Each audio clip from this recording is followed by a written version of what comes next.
Hello students, welcome to 22nd video lecture of electrostats. We are on chapter 2 and in the last video lecture I left you people at loss of energy on sharing of charges between the capacitors in parallel. Okay, if the two capacitors are in parallel and charges are being shared, so how much loss of energy will be there, we are going to calculate it.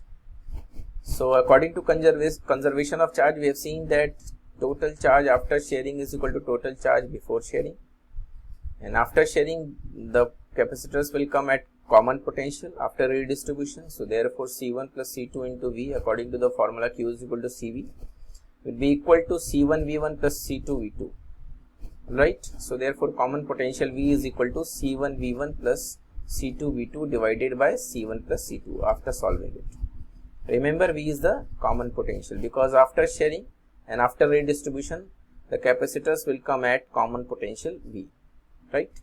So let's proceed. So the total energy before sharing is Ui is equal to half C1 V1 square plus half C2 V2 square because they have different capacitances and they are at different potential initially. And after sharing, finally the energy will be UF is equal to half C1 plus C2 into V square because after sharing they will come at the common potential V, right? So therefore the energy difference Ui minus UF, initial minus final, because loss of energy is there, and we'll prove also after the expression. After solving we'll get C1 C2 bracket V1 minus V2 square upon 2 C1 plus C2, right? And we can see Ui is greater than UF. Why? Because this term is coming up as a positive term. So Ui minus UF is greater than 0, or Ui is greater than UF. So we can see initial energy is equal to final is greater than final energy. So therefore loss of energy occurs during the redistribution. Okay. So therefore there is some loss of energy when two charged capacitors are connected together. The loss of energy appears as heat and the wire connecting the two capacitors may become hot. Okay, so loss of energy will occur in terms of heat. Okay, because when the redistribution of charges occur, the wire becomes hot. Next, polar molecules. So let's see what are polar molecules.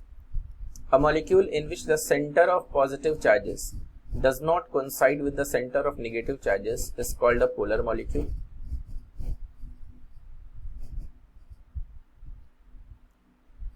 Let's see with the diagram.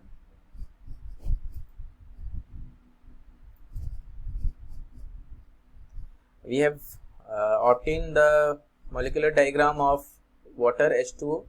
We can see these two hydrogen atoms are connected with this oxygen, and angle is 105 degree, and net dipole moment will act in this direction. Why? Because negative to positive, the dipole moment will occur or will act from oxygen to hydrogen, or negative to positive charge, and here also negative to positive charge. So therefore according to law of parallelogram of addition of vectors, in this direction net dipole moment will act, right? And we can see the center of positive and negative charges cannot be same because the structure is not symmetrical. So polar molecule does not have the symmetrical shape. Example of polar molecules: HCl, H2O, NH3, CO2, alcohol, etc. Now what will be the effect of electric field on polar molecule? If molecules are polar, it means the center of positive and negative charges do not coincide. So like this. So in that case, what would be the electric field effect on those molecules? Let's see.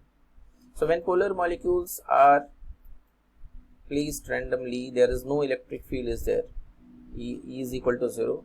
So they arrange themselves randomly. It means their dipole moments act in a random direction. Here you can see in this direction negative to positive, here in this direction.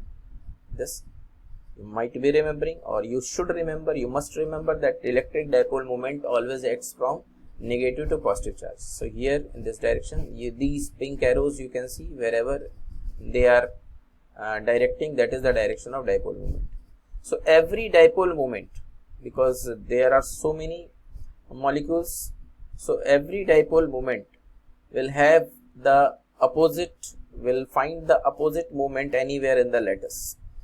It means if this is the dipole moment of this molecule, so we will find any other molecule in this particular substance where the dipole moment is acting just opposite to this direction, so they will cancel each other. So overall we can say the net dipole moment will be 0. Okay. So in the absence of external electric field, the permanent dipoles of the molecules orient in random direction, and hence the net dipole moment is 0, as I told just now. But if electric field is there, if E is not equal to 0, E is aligned in this direction, so definitely the dipoles will start to align in the direction of electric field. Okay. So therefore, when electric field is applied, the dipoles orient themselves in regular fashion, and hence dipole moment is included.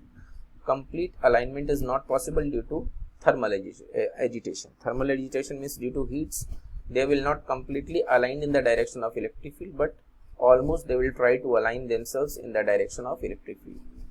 But this kind of distribution will not be there when electric field is present.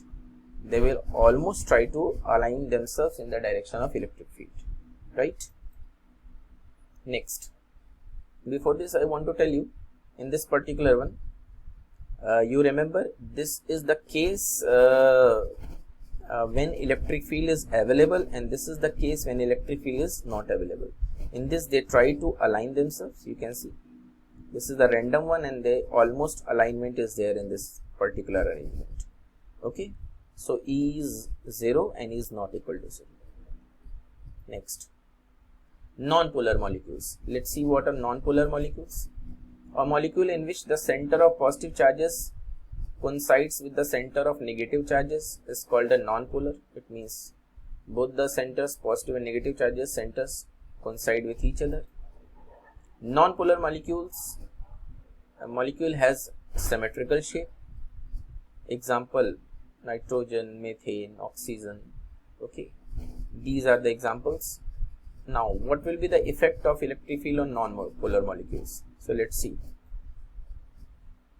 This is the non-polar molecule. Center of positive and negative charges coincide almost at a particular point.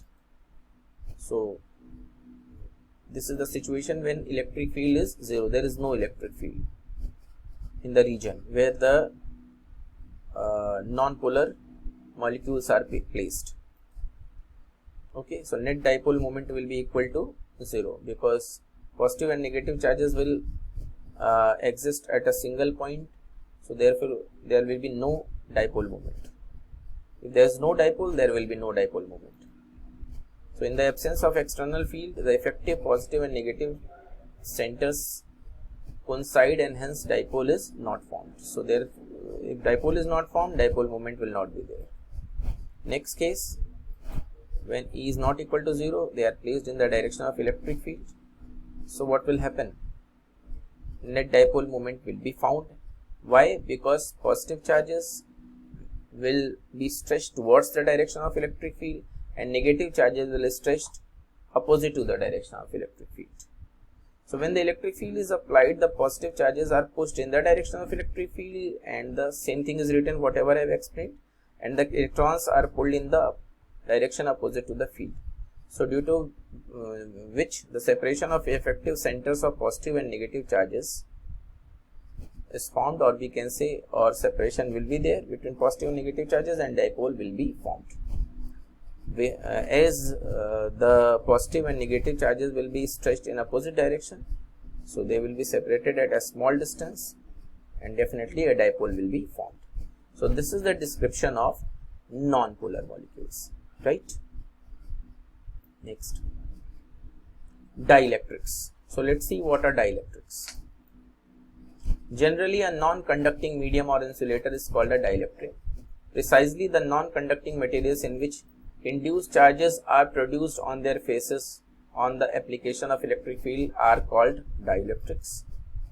So if induced if a material is there and on either side of the material induced charges appear, so that is called as, when placed in the electric field, so they are called as dielectrics.